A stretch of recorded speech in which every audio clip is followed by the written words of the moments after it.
Overall, it's your first victory. It's their first victory together. It's our first victory together. So, our schedule is brutal, man. So anytime we get a chance to be on the opposite side, it's definitely a plus. Very appreciative of the efforts of these young men. Bluefield State is really good. Their coach, Luke, coached under me for 3 or 4 years. So it's almost like we playing ourselves. They running our stuff, and I think it kind of shocked our guys that most of the plays they were calling was our stuff. So they competed, man, and they jumped out early and they got some confidence, and we knew there was a really good basketball team coming in. I thought the second half we were able to apply some pressure. Davenport got going a little bit, making some threes, and he kind of cut that deficit in half. But we started affecting them and applying some pressure, and we was able to turn them over. For us, we have to do a better job of getting other guys in sync and involved. Gage Lattimore is absolutely incredible. You guys probably don't know him as much, but he's a basketball psychopath, man. This kid don't do anything at homecoming. All he wanted, he'll be in the gym right after this shooting if you walk in there. So this is just a direct result of the work ethic and what this kid has put into this game. I'm a firm believer what you put in is what you get out. And Corey Carvey was really good down the stretch as well. So we just got to be stronger, physical. Life doesn't get any easier on the other side of this. We go to North Carolina on Friday, and so we got our hands full. But right now we're going to enjoy this. Questions? Bluefield State hang around, like you said, first half. And it seems like after halftime, there's kind of a switch. You guys kind of turned it on there in the second half, and then going on that 12-point run with 14 minutes left. What was the message at halftime, and how'd you get you guys going? Just be better. We had too many live balls turnovers, right? And so I thought we were defending well, but, there's no defense for just throwing the basketball away to another team and they going down the floor dunking it. So I thought we was on our heels a little bit. And, look, man, I got 12 new dudes. I don't know them like that. You know what I'm saying? I'm just going to be honest with you. I want to sit here and act like I know my team. I don't know them like that. So we're strangers and we're still in the dating phase together, all of us, man. So, I'm just trying to tinker with some lineups to see who can add some value. I thought Ramondo Battle was huge, coming in. And I thought Takeo Carpenter really came in and settled us down. We had some shooting on the floor where we could surround Corey, with some shooting so he could go one-on-one and have his inside matchup. So overall, it was a good job. Coach, your team shot nearly 45% from the field and over 50% from three there in the second half. Way to finish the game. What was the kind of the message in the closing minutes? Just learning how to win, right? We've done a SWOT analysis on our basketball team, strengths, weaknesses, opportunities, and threats. And so I allowed them to do it. But we had to be, in basketball, man, you got to be completely honest with yourself if you're trying to achieve one common goal, right? And so the first thing is to admit to some of your strengths and then your weaknesses and opportunities and threats. So we all identified our weaknesses as, there's no one in that locker room that's won a championship, right? And so, it doesn't make them a loser. It just makes them be in a position where they haven't won yet, right? And so you haven't won yet, so now it's our job to teach them how do you win.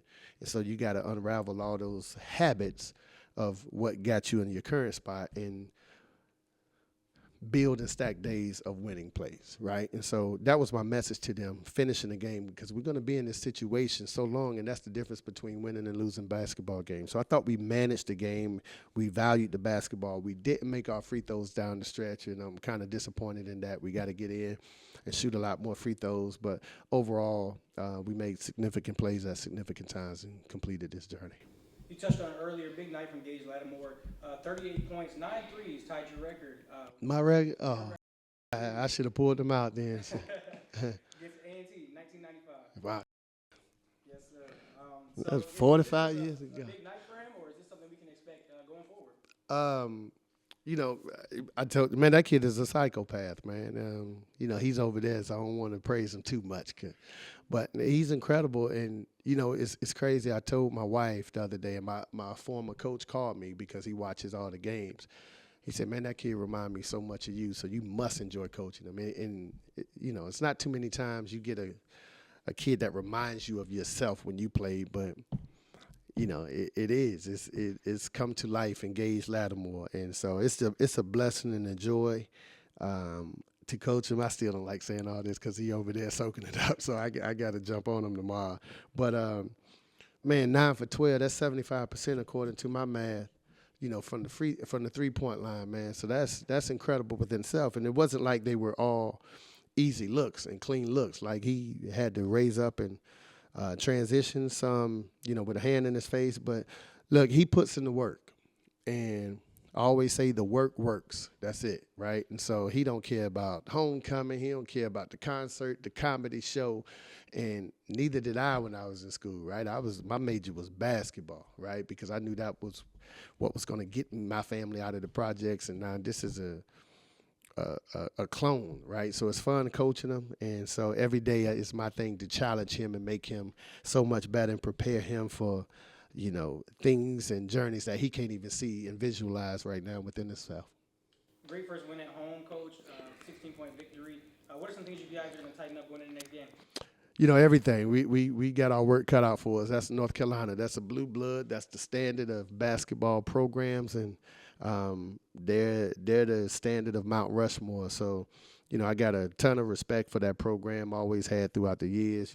Dating back, my cousin won a national championship there, and my kid's godfather is Raymond Felton, and my relationship with Rashid and Jerry and Vince and those guys. So looking forward to it. Even Hubert, I'm just looking forward to it, man. It'll be a basketball checklist for a lot of these guys, because growing up in the state, look, you're either going to be a Duke or North Carolina fan. That's just what it is. And so they get to walk in there, and, we're going to throw that ball up, and when they throw it up, we're competing to win a basketball game. All the sightseeing and all, that's going to be over with, right? So when they throw that basketball up, we're going to get down and try to get on the dance floor and do what we do. First of all, I just want to start by saying, thank the Lord for this opportunity He's given me. I wouldn't be able to do without him. So, but you can ask that one more time for me. Yeah, big night, 38 points. What kind of got you going? My teammates, for real.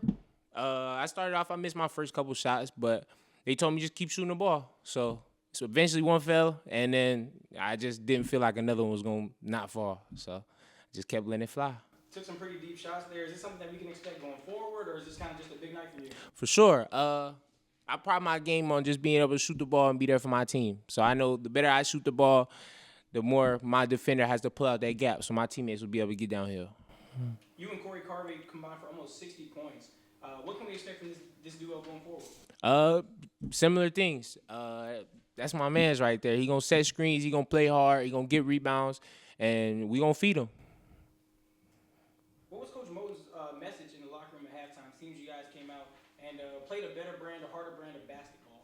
The biggest thing was just like, we not playing hard enough defensively. Offensively, we was going to score because the more stops we get, the more transition plays we get. And in transition, they was finding the right person, and we was knocking down shots. What's the biggest message to your team tonight and going forward? Go do it again. Congratulations on the victory. I appreciate it.